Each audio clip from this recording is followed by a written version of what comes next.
जय हिंद साथियों, स्वागत है आपका चौबे की चौपाल में। और आज इस चौपाल में हम बात करेंगे एक ऐसे टॉपिक के ऊपर जो हम सबके निजी जीवन से जुड़ा हुआ है, या इसको एक समस्या भी कहा जा सकता है जो आज के समय में बढ़ती जा रही है। मैं बात कर रहा हूँ सोशल मीडिया के जो बैड इफ़ेक्ट्स हैं उनके ऊपर, और ये स्पेशली जो आजकल के छोटे बच्चे हैं उनके ऊपर ज़्यादा इसका इफ़ेक्ट देखने को मिल रहा है। तो शुरू करते हैं आज का वीडियो। पहले के टाइम पे जब हम लोग छोटे हुआ करते थे तो तब ना इतना फ़ोन का चलन था और सोशल मीडिया तो दूर दूर तक कहीं नहीं था। तब ऐसा होता था कि हम लोगों की फ़िज़िकल एक्टिविटी भी हुआ करती थी, ग्राउंड्स में खेलते थे, या कहीं मिलना है दोस्तों के साथ मिल लिए, आपस में खेल लिए, बातचीत कर ली। और जैसे जैसे मोबाइल का चलन आया, वैसे वैसे इन सब चीज़ों में कमी आती गई। और आज के समय में तो ये चीज़ बहुत कम देखने को मिल रही है कि हाँ, दोस्त यार हैं, आपस में बैठे हैं, बात कर रहे हैं। ज़्यादातर लोग अब सोशल मीडिया के ऊपर बिज़ी हो गए हैं। जो साथ में दोस्त रहते हैं या आस-पास रहते हैं, उनसे बातचीत करने की जगह तो वो सोशल मीडिया के अपने दोस्तों से ज़्यादा कनेक्टेड रहते हैं और उनसे ज़्यादा बातचीत करते हैं। और उन्हें कभी-कभी तो ये भी नहीं पता होता है कि जिससे वो चैट कर रहे हैं वह सही इंसान है या नहीं है, कोई स्कैमर है। फिर भी वो इसमें इतना इन्वॉल्व हो जाते हैं कि अपनी जो सोशल लाइफ़ है, उसको पूरी तरीके से भूल जाते हैं। और इन सब चीज़ों का असर जो आजकल के जो युवा हैं उनकी फिज़िकल स्ट्रेंथ पे भी काफ़ी पड़ रहा है, मेंटल स्ट्रेंथ पे भी पड़ रहा है कि वे अलग-अलग प्रकार के गेम्स खेलते हैं, या सोशल मीडिया में जो ट्रेंड चल रहा होता है उसको फ़ॉलो करने के लिए, रील्स बनाने के लिए, फ़ोटोज़ खींचने के लिए अलग-अलग प्रकार की ऐसी हरकतें करते हैं। कोई कार से स्टंट कर रहा है, कोई रेलवे ट्रैक पे स्टंट कर रहा है, जिससे अक्सर ये होता है कि इनकी ये एक्सीडेंट हो जाते हैं इनके। और ये अपनी ही नहीं, दूसरों की जान के लिए भी एक समस्या खड़ी कर देते हैं कि रील बनाने के चक्कर में रैश ड्राइविंग करते हैं या स्टंट्स करते हैं, जिससे इनको भी नुकसान पहुँचता है। और जो एक आम आदमी है या जो बेचारा अपने घर से काम धंधे के लिए निकला है, उसके ऊपर भी इसका इफ़ेक्ट देखने को मिल जाता है। और आजकल पेरेंट्स भी कुछ ऐसे ज़्यादा ही बिज़ी हो गए, उन्हें भी ये अच्छा लगता है कि उनका बेटा या बच्चा फ़ोन देख रहा है और वह उसमें बिज़ी है, तो वह अपने बाकी काम निपटा रहे हैं या ऑफ़िस के कॉल्स अटेंड कर रहे हैं। लेकिन उन्होंने ये नहीं सोचते हैं कि हाँ, इस चीज़ का उस बच्चे के ऊपर क्या बैड इफ़ेक्ट पड़ेगा। जैसे मेरी आई साइट तो बाय बर्थ वीक है, और जब मैं छोटा था, चश्मा लगाता था, तो मैं अगर अपनी स्कूल में या अपनी क्लास की बात करूँ, तो रेयरली कोई ऐसा बच्चा होता था जो जिसकी आई साइट वीक हो या वो चश्मा लगाता हो। लेकिन आज की डेट में आप देखेंगे ज़्यादातर ऐसा है कि 50-60% बच्चे ऐसे हैं जो बहुत कम एज से ही जिनके चश्मे लग जाते हैं, क्योंकि उनका जो स्क्रीन टाइम है वो ज़्यादा हो गया है। स्कूल में भी अब ऐसा होता है, स्मार्ट क्लास हैं या उनको लैपटॉप पे होमवर्क दे दिया है करने को, फ़ोन पे ऐप्स पे होमवर्क दे दिया गया है। वो उसमें तो चलिए वो फिर भी कुछ अच्छा सीख रहे हैं जो उनके भविष्य में काम आ सकता है। लेकिन जब वो सोशल मीडिया में बिज़ी होते हैं, तो वह उनके लिए काफ़ी हानिकारक है। आजकल पेरेंट्स भी रील्स में और बाकी सब जगह बच्चों को फ़ेमस करने के लिए उनसे अलग-अलग प्रकार की रील बनवाते हैं, जिससे उनका बचपना उनसे धीरे-धीरे करके छूटता जा रहा है। तो ये भी एक बहुत बड़ी चिंता की बात है, और इसको आप खुद ही एफ़र्ट करेंगे तभी आप इसको कंट्रोल कर सकते हैं। कोई गवर्नमेंट या कोई ऐसा या और कोई आपके घर में आके आपको नहीं बताएगा।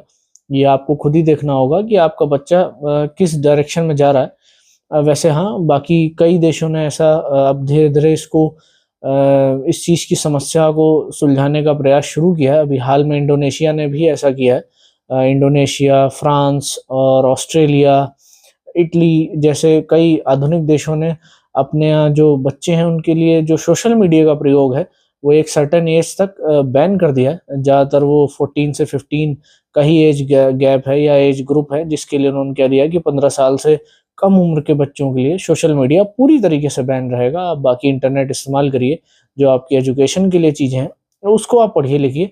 लेकिन हाँ, सोशल मीडिया का आप यूज़ नहीं कर सकते।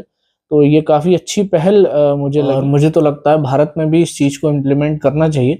एक सर्टेन एज तक आप सोशल मीडिया पे बैन लगाइए, क्योंकि जो सोशल मीडिया के बैड इफ़ेक्ट्स हैं, वह काफ़ी हद तक देखने को मिल रहे हैं। और इससे कहा जाए तो कोई भी अछूता नहीं रह गया। हर एज ग्रुप का इंसान आजकल सोशल मीडिया में अपने आप को फ़ेमस करने के लिए अलग-अलग प्रकार की जो एक्टिविटीज़ कर रहा है, चाहे वह देखने में कितनी अच्छी लगती हों, खराब लगती हों। लेकिन हाँ, उनको फ़ेमस होना है तो वह किसी भी हद तक चले जाते हैं। तो इन सब चीज़ों का बच्चों के ऊपर तो और भी ज़्यादा इफेक्ट पड़ता है। तो भारत में भी ऐसा कोई नियम बनना चाहिए जो कम से कम 16-17 साल की उम्र के जो ये बच्चे हैं, जो सोशल मीडिया पे फेमस होने के लिए इलीगल एक्टिविटीज़ करते रहते हैं या कुछ ऐसी एक्टिविटी करते हैं जो उनकी लाइफ के लिए या और किसी की लाइफ के लिए खतरनाक है, तो भारत सरकार को इसके ऊपर प्रयास करना चाहिए।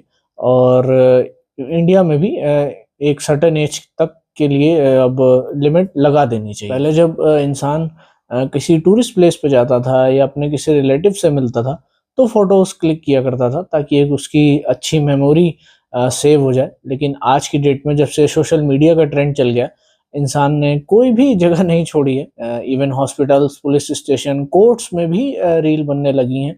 और इसके अलावा आप जो एयरपोर्ट है, रेलवे स्टेशन है, बस स्टैंड है, मेट्रो के अंदर अक्सर ही आप लोग देखते होंगे कि मेट्रोस के अंदर लोग रील्स बना रहे हैं। अब कुछ भी मतलब कर रहे हैं कि जिसके कारण वो फेमस हो जाएं या उनकी एक रील वायरल हो जाए। तो ये चीज़ काफ़ी खराब देखने को में लगती है। और रील्स या वीडियोस बनाने से पहले इंसान ये भी नहीं सोचता कि आप कहाँ पे मौजूद हैं, किस जगह इसको अलाउ है, नहीं अलाउ है, या किसी की प्राइवेसी में आप दखल दे रहे हैं। नहीं, हमको रील्स बनानी है और फेमस होना है। और ये जो रील्स का या सोशल मीडिया का इफेक्ट है, ये सिर्फ अब सिविलियंस तक सीमित नहीं रह गया, जो हमारी फोर्सेस हैं उन तक पहुंच गया है। कई राज्यों की पुलिस ने भी इसको लेकर के एडवाइजरी जारी की है कि आप यूनिफॉर्म में इस तरीके की जो सोशल मीडिया पे रील्स या फोटोज नहीं अपलोड कर सकते। इसके अलावा जो हमारी आर्म फोर्सेस हैं उसमें भी एडवाइजरी जारी की गई है कि आप अपनी जो लोकेशन है उसको डिस्क्लोज नहीं करेंगे, अपने वेपन के साथ या यूनिफॉर्म के साथ फोटोज नहीं डालेंगे, या किसी भी तरीके से आप कोई ऐसी सोशल मीडिया पे एक्टिविटी नहीं करेंगे जिससे ये पता चले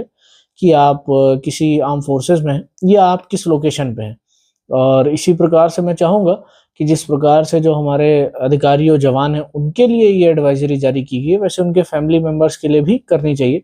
क्योंकि आजकल सोशल मीडिया पे कई रील्स मैंने भी ऐसी देखी हैं कि उनके फैमिली मेंबर्स रील्स बनाते हैं, अपनी कॉलोनी के अंदर की बनाते हैं, जिसमें काफ़ी चीज़ें दिख जाती हैं या लोकेशन डिस्क्लोज हो जाती है। या कई बार वह अपने हस्बैंड के या ब्रदर की जो भी आर्म फोर्सेस में हैं उनके साथ रील्स बना देते हैं या यूनिफॉर्म में बना देते हैं।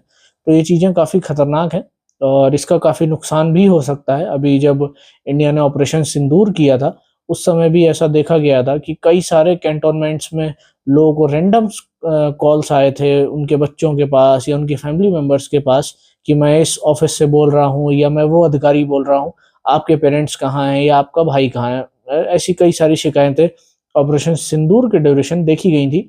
और बाद में जब आर्मी ने इसके ऊपर इंक्वायरी की तो यही पता चला कि ये सारे कॉल्स बॉर्डर पार से आए थे। तो जो इस तरीके की लोकेशंस लोगों के सामने आ जाती हैं या किसी भी तरीके से आपने सोशल मीडिया पर अपना नंबर डाल रखा है या आप जो फोटोज डालते हैं उससे अगर किसी कोई भी चीज़ डिस्क्लोज हो रही है, तो ये जो भारत की सिक्योरिटी है इसके लिए भी काफ़ी डेंजरस ये साबित हो सकता है। तो मैं तो ये भी चाहूँगा कि हमारी आर्म फोर्सेस इन जो फैमिली मेंबर्स हैं उनके लिए भी कुछ नियम बनाए।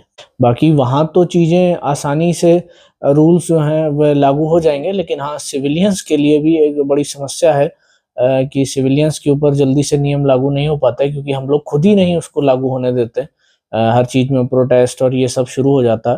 तो मैं तो उम्मीद यही करूँगा कि भारत सरकार इस चीज़ों के ऊपर ध्यान दे और भारत में जो सोशल मीडिया की कह सकते हैं एक नई बीमारी पैदा हो गई है, जिससे काफ़ी लोगों का समय बर्बाद हो रहा है और लोग ये हेल्थ इश्यूज हो रहे हैं या जो भी चीज़ें सामने आ रही हैं उसको रोकने का प्रयास करें। हर चीज़ के दो पहलू होते हैं, फ़ायदे होते हैं तो नुकसान भी होते ही हैं।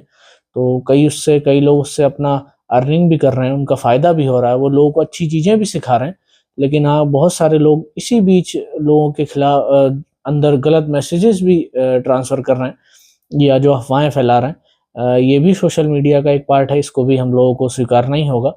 तो अब बाकी सरकार जब करेगी तब करेगी, बाकी हम लोगों को अपने स्तर से भी प्रयास करना होगा कि हमारे यहाँ के जो युवा हैं या जो बच्चे हैं, छोटे बच्चे हैं स्पेशली, उनकी पहुँच से सोशल मीडिया जितना दूर रह सके दूर रखें। जो अच्छी चीज़ है या जो उनके लिए सीखने वाली चीज़ है उसको आप ज़रूर दिखाएँ।